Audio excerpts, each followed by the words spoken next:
Everyone, welcome back to my channel Sabees tube. இன்றைக்கி நம்ம சேனலில் என்ன ரெசிபி பார்க்க போகிறோம் அப்படின்னாக்கா, ரொம்ப சீஸியான ஹோம் ஸ்டைல் பிட்ஸா எப்படி பண்ணுறதுன்னு தான் பார்க்க போகிறோம். இதுக்கு அவன் தேவை கிடையாது, ஈஸ்ட் தேவை கிடையாது. ரொம்ப ஈஸியாக வீட்டில் இருக்க இன்க்ரீடியன்ட் வச்சு பண்ணிடலாம். ஸோ இந்த ரெசிபி பார்க்குறதுக்கு முன்னாடி மறக்காமல் நம்ம சேனலை சப்ஸ்கிரைப் பண்ணிக்கோங்க. கூடவே நோட்டிஃபிகேஷன் பெல்லையும் கிளிக் பண்ணிக்கோங்க. வாங்க வீடியோக்குள்ளே போகலாம். பிட்ஸா பண்ணுறதுக்கு நான் இன்றைக்கி 2 கப் மைதா எடுத்துருக்கிறேன். 2 கப்புங்க, 1 கப்புங்கிறது 200 கிராம் வரும். ஸோ 2 கப் 400 கிராம் எடுத்துக்கிறேன். இதில் நமக்கு தாராளமாக 2 பிட்ஸா வரைக்கும் பண்ணலாம். நல்ல ஒரு திக் லேயர் வச்ச பிட்ஸா 2 பண்ணலாம்.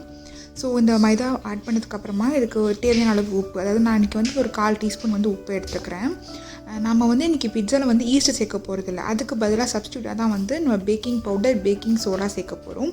பேக்கிங் பவுடர் 1 ஸ்பூன் சேர்க்குறோம் அப்படின்னா பேக்கிங் சோடா 1/2 ஸ்பூன் சேர்க்கணும், டேபிள் ஸ்பூன். இதுதான் கரெக்டான ரேஷியோ. ஸோ இதை ஆட் பண்ணதுக்கப்புறமா 1 டேபிள் ஸ்பூன் சுகர் ஆட் பண்ணிக்க போகிறோம். அண்ட் இதுக்கப்புறம் 1/2 கப் தயிர், அதாவது புளிக்காத பிளெயின் கேர்டு நம்ம 1/2 கப் ஆட் பண்ணிக்க போகிறோம். இது ஈஸ்டோட சப்ஸ்டியூட் தான் இந்த 4 ஐட்டமும்: baking soda, baking powder, curd, அப்புறம் சுகர். இதுதான். ஸோ இதை ஃபுல்லாக ஆட் பண்ணதுக்கப்புறமா நல்லா எல்லாம் ஃபுல்லாக ஈவனாக மிக்ஸ் ஆகிற மாதிரி நல்லா கலந்து விட்டுக்கலாம். இது நல்லா கலந்து விட்டதுக்கப்புறமா நம்ம கொஞ்சமாக வாட்டர் ஆட் பண்ணி நம்ம இதை நல்லா பசைஞ்சு எடுத்துக்க போகிறோம். நான் இன்றைக்கி 1/2 கப் தண்ணி எடுத்துருக்கிறேன். ஸோ இந்த 1/2 கப் தண்ணியை கொஞ்சம் கொஞ்சமாக ஆட் பண்ணி நம்ம பசைஞ்சிக்கலாம். டோ ரொம்ப கெட்டியாக இருக்கக்கூடாது. நல்லா சப்பாத்தி மாவு, பரோட்டா மாவோட இன்னும் நல்லா கொஞ்சம் சாஃப்டாக இருக்கணும். நல்லா இழுத்து பசைஞ்சு விடுங்க. ஸோ இந்த மாதிரி கொஞ்சம் ஒட்டுற அளவுக்கு தான் இருக்கணும். இதை நம்ம ஒரு ட்ரை கிளாத் வச்சுட்டு நம்ம இதை மூடி ஒரு 2லேருந்து 3 மணி நேரம் வரைக்கும் நம்ம ரெஸ்ட்டில் வச்சுருக்கலாம். அண்ட் பிட்ஸா டாப்பிங் பார்த்தோன்னா இன்றைக்கி 3 டாப்பிங் ப்ரிஃபர் பண்ணியிருக்கேன்.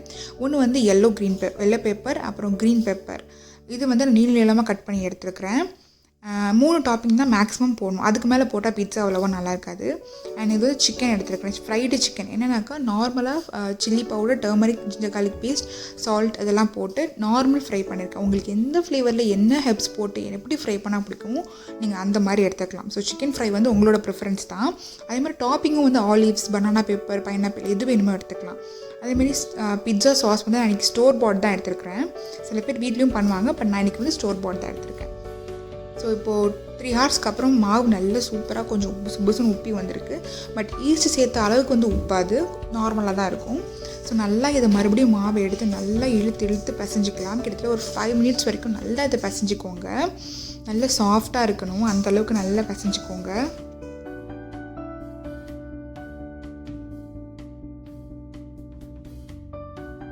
இந்த மாதிரி நல்லா ஃபுல்லாக பசைஞ்சதுக்கப்புறமா நம்ம இதை 2 போர்ஷனாக நான் டிவைட் பண்ணிக்க போகிறேன். அதுக்கு முன்னாடி நான் அந்த சப்பாத்தி கட்டை இருக்கு இல்லையா, ஸோ அதில் கொஞ்சம் அந்த மைதா மாவை எடுத்து நான் டஸ்ட் பண்ணிக்கிறேன்.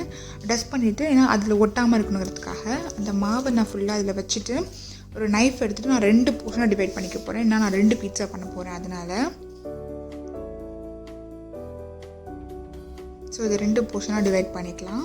இதில் இன்னும் சின்ன பிட்ஸா வேணும், ஒரு ஆள் சாப்பிட்ற மாதிரி வேணும் அப்படின்னாக்கா நீங்கள் 4 கூட நீங்கள் இதை டிவைட் பண்ணிக்கலாம். ஸோ இதில் நான் ஒரு போர்ஷன் எடுத்துகிட்டு இப்போ நான் பிட்ஸாக்காக நான் ஸ்ப்ரெட் பண்ண போகிறேன்.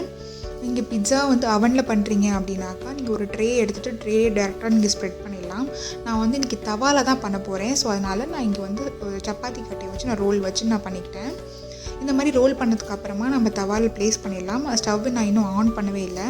இதை ப்ளேஸ் பண்ணிவிட்டு நம்ம அந்த கார்னரை தவிர இன்சைட் எல்லா இடத்துலையுமே இந்த மாதிரி ஃபோக் வச்சுட்டு ஃபுல்லாக நம்ம போக் பண்ண போகிறோம். ஏன்னாக்கா அது ஹீட் ஆகி ஃபுல்லாக நம்ம பேக்கிங் பவுடரை போட்டிருக்கிறதுனால உப்பி வரும் பன் மாதிரி. அப்படி இருக்கக்கூடாதுங்கிறதுக்காக தான் நம்ம இந்த ஹோல் போடுறோம். ஸோ ஹோல் கண்டிப்பாக போடணும். ஸோ ஒரு சைட் நான் சிம்மில் வச்சு வேக வச்சுக்கிறேன். பிகாஸ் நம்ம தவாவில் வைக்கிறதுனால சப்போஸ் வேகாமல் இருக்கலாம். அதனால் ஒரு சைட் லைட்டாக வெந்ததுக்கப்புறமா ஜஸ்ட் ஒரு 5 மினிட்ஸ் மீடியம் ஃப்ளேமில் வச்சு வெந்ததுக்கப்புறமா நம்ம திருப்பி விட்டுக்கலாம். திருப்பினதுக்கப்புறம் நம்ம மறுபடியும் இது மேலே பிட்ஸா சாஸ் அப்ளை பண்ண போகிறோம். ஏன்னா நமக்கு ஒரு சைட் கொஞ்சம் வெந்தாலே நமக்கு நடுவில் கொஞ்சம் வெந்துடும். ஸோ இந்த மாதிரி பிட்ஸா சாஸ் ஃபுல்லாக நம்ம ஸ்ப்ரெட் பண்ணிக்கலாம். ஸோ பிட்ஸா சாஸ் நீங்கள் வீட்லேயே கூட பண்ணலாம். நார்மலாக டொமேட்டோ சாஸ் வச்சுட்டு அதை நீங்கள் கார்லிக் கட் பண்ணி போட்டு ஹெர்ப்ஸ் கொஞ்சம் ஆட் பண்ணிங்கனாக்கா நீங்கள் அந்த சாஸே கூட நீங்கள் சப்ஸ்டியூட்டாக யூஸ் பண்ணிக்கலாம். இல்லைனாக்கா பிட்ஸா சாஸ் நிறையா நம்ம வீட்லேயே பண்ணுவாங்க. ஸோ அந்த மெத்தட் கூட நீங்கள் ட்ரை பண்ணிக்கலாம். ஸோ சாஸ் போட்டதுக்கப்புறமா நான் மொசரெல்லா சீஸ் எடுத்துருக்கிறேன். நான் இன்றைக்கி டபுள் லேயர் சீஸ் யூஸ் பண்ண போகிறேன். சாஸ்க்கு மேலே சீஸ், அப்புறம் டாப்பிங்ஸ், அதுக்கு மேலே சீஸ், அப்படி தான் போட போகிறேன். உங்களுக்கு ரொம்ப சீஸ் வேணாம் அப்படின்னாக்கா நீங்கள் சாஸ் மேலே அந்த டாப்பிங், அதுக்கு மேலே சீஸ் மட்டும் போட்டால் போதும். சீஸ் ஆட் பண்ணதுக்கப்புறமா இது மேலே வந்து எல்லோ பெல் பெப்பர் வந்து நான் கட் பண்ணி வச்சுருக்கேன் இல்லையா, ஸோ அதை நான் வந்து மேலே வச்சுக்கிறேன். அதே மாதிரி ரேண்டமாக க்ரீன் கலரும் நான் மேலே வச்சுக்கிறேன்.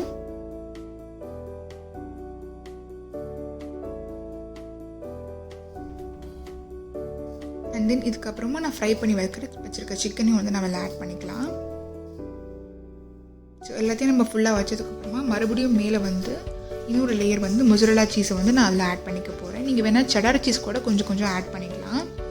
ஸோ சீஸ் ஃபுல்லாக ஆட் பண்ணும் போது நம்ம அந்த சாஸ் அப்ளை பண்ணும் போதெல்லாம் அடுப்பு ரொம்ப லோ ஃப்ளேமில் தான் இருக்கணும்.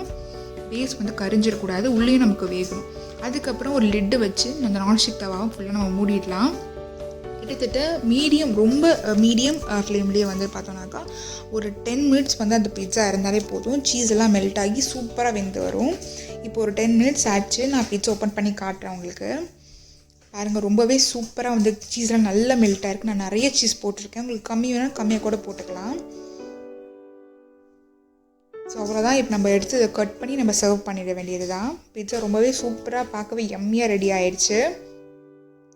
அண்ட் மேக்ஸிமம் பிட்ஸாக்கு வந்து 3 டாப்பிங் மேலே சூஸ் பண்ணாதீங்க. அதுக்கு மேலே போட்டு ரொம்ப க்ளம்ஸி ஆகிடும் பிட்ஸாவே. 3 டாப்பிங்ஸ் தான் மேக்ஸிமம் போடுவாங்களே. ஸோ இப்போ நம்ம இதை வந்து கட் பண்ணி எடுத்துக்கலாம். ஸோ அவ்வளோதான், ரொம்ப யம்மியன் டேஸ்டி அண்ட் சீஸியான ஹோம் ஸ்டைல் பிட்ஸா ரெடி ஆகிடுச்சு. இந்த வீடியோ உங்களுக்கு பிடிச்சிருக்கும்னு நினைக்கிறேன். வீடியோ பிடிச்சிருந்தா சப்ஸ்கிரைப் பண்ணுங்கள், வீடியோ லைக் பண்ணுங்கள், ஷேர் பண்ணுங்கள். தேங்க்ஸ் ஃபார் வாட்சிங் அண்ட் கீப் சப்போர்ட்டிங்.